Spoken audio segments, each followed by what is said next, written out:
من یاسین عەبدوڵڵا لە یەکەم ڕۆژی ڕاپەڕین کە تەمەنم 14 ساڵ و پۆلی دویم تۆڵستە بووم لە سەرچاوە دادەنیشتم ئەو کاتە کاتێک کە زانیمان هیچ هاتوچۆیەک نییە ڕۆژی ڕاپەڕین من ئەتەجەول بوو هاتچۆ نەبوو پرسیارمان کرد ئەوە بۆ سیار و شتا چۆن ناکەن وتیان وەڵا ڕاپەڕین دەستپێکر و پێشمەرگە هاتوونەتەوە ئێمە بۆ پەڕی تامەزرویەوە لەگەڵ هاوتەمەنەکانم ئەو کاتە ڕوومان کردە حاجیاوە بۆ ئەوەی بزانین پێشمەرگە ببینین بۆ پەڕی تامەزروی و ویسمان پێشمەرگە ببینین لە سێڕیانی حاجیاوە سەرچاوە ماکۆک مەفرەزەیەکی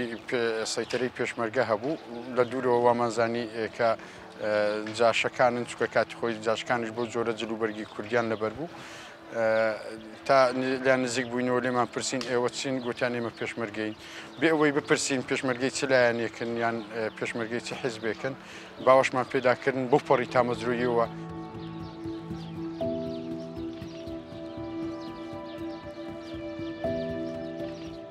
بۆ پەڕی تامەزرویەوە بەشداری ڕاپەڕینمان کرد بۆ ئەوەی ئازاد بین لە دەستی ڕژێمی فاشستی بەعسی کە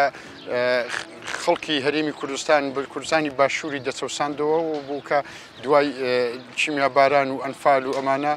ماوەیەک بوو چالاشەکانی هێزی پێشمەرگە وەستا بوون بۆیە خەڵک زۆر بە تامەزۆیەوە چۆ پێشوازی پێشمەرگە و بەشداری ڕاپەڕینیان کردن بەڵام بەداخەوە لە یەکەم ڕۆژی ڕاپەڕین ئێمە بە چاوی خۆمان بینی کە دەستکەوتەکانی ڕاپەڕین لەبار بران لەبار برانەکە لە چیدا بوو لەوەدا بوو کات سیرمان دەکرد هێزە سیاسیەکان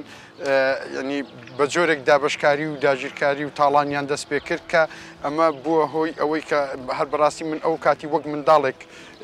ینی وەک گەنج نەوجەوانێک ینی ناڕازی بووم لەو بارودۆخی کە ئەو کاتی هەبوو هەموو هێزە سیاسیەکان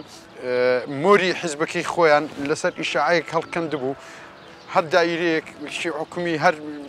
مەکاینێکی حکومی هەر ینی سارەیەکی حکومی ئەوە بادگرپیان بە پمپێکی بۆیاغی مۆرەکەیان لەسەر هەڵدەکەن کەەوە مڵکی ئەو حیزبەیە بۆیە ئەمە لەو ڕۆژەوە تێگەیشتین کە ئەو حیزبانە نیەتیمانەوە و نیەتی خزمەتکردنی و نیشتمانیان نییە دوای ئەوە ئەمانە ینی ڕێککەوتن لە بینی خۆیان ئەو دوو حیزبە دەسەڵاتدارە بە دابشکردنی کورسیەکانی پەرلەمان و حکوومەت کە ئەمە کە هیچ حسابێک بۆ خەڵکی دیکەی خەڵکی هەرێمی کوردستان و حیزب و لایەنە سیاسەکانی دیکە نەکرا لە دوای ئەوە شەڕیان خۆیان کرد 36,000 گەنجی ئەم وڵاتیان بە کوژدا کە ئەمە ینی بەرهەمەکانی ڕاپەڕینی لەبار برد.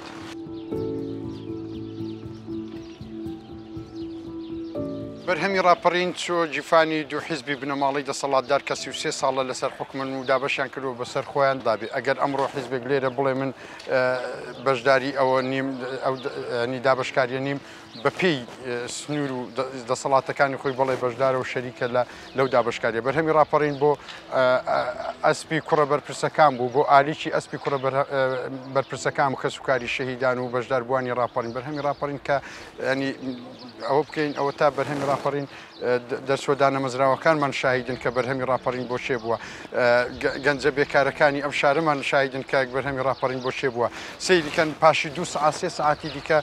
زوومی کامیڕەکانتان بێنە بن ئەو چاخانانە بزانێت بە هەزاران گەنجی ئەم شارە بەبێ ئیشی لەو چاخانانە کەوتوتەوە بەرپرسانی ئەم وڵاتە لە شوێن بن سەیری ئەو گەنجانە بکەن بە بێکاری لێرە کەوتونەتەوە بەرهەمی ڕاپەڕین ڕۆیشتنی گەنجانمان بوو بۆ ئەوروپا و خنکانیان لە دەریای ئیجە و دەریای ڕەش و دەریای ناوەڕاست بەرهەمی ڕاپەڕین ینی بێسەر و شوێنبوونی و ڕقبوونی گەنجەکانمان بوو لە دارستانەکانی بیلاڕوسیا و پۆڵەندا ینی بەرهەمی ڕاپەڕین ئەوەی کە دەیبینین هەموو خەڵکی کوردستان ئەو ڕاستیانە دەزانێ بەرهەمی ڕاپەڕین بۆ جیفانی دوو حیزبی بنەماڵی دەسەڵاتدار بوو خەڵکی بەژمەینەتی ئەم وڵاتەش بۆ پەڕی ناڕەحەتی و چاوەڕوانیەوە تا ئێستاش چاوەڕوانی بەرهەمەکانی ڕاپەڕین.